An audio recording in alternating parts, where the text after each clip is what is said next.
પણ આગામી 3 કલાક ભારે વરસાદની આગાહી કરવામાં આવી છે। ઉત્તર અને દક્ષિણ ગુજરાતની ખાસ કરીને વાત કરીએ તે તમામ શહેરો માટે રેડ એલર્ટ આપવામાં આવ્યું છે।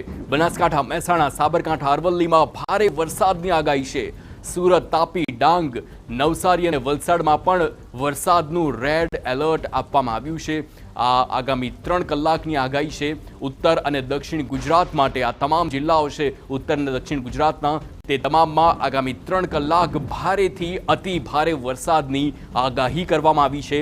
ખાસ કરીને હવે આ સાંજનો સમય છે જ્યારે ઓફિસથી લોકોને ઘરે પરત ફરવાનો સમય છે અને તે સમયમાં જ અતિ ભારે વરસાદથી રેડ એલર્ટની આગાહી કરવામાં આવી છે, જેથી કરીને વાહન ચાલકો સાવચેત થઈ જાય, સતર્ક થઈ જાય અને તેના કારણે જ તેઓ મોટી નુકસાની વેઠવી ન પડે તે માટે આ ખાસ આગાહી કરી છે। ઉત્તર અને દક્ષિણ ગુજરાત માટેની આ રેડ એલર્ટની આગાહી।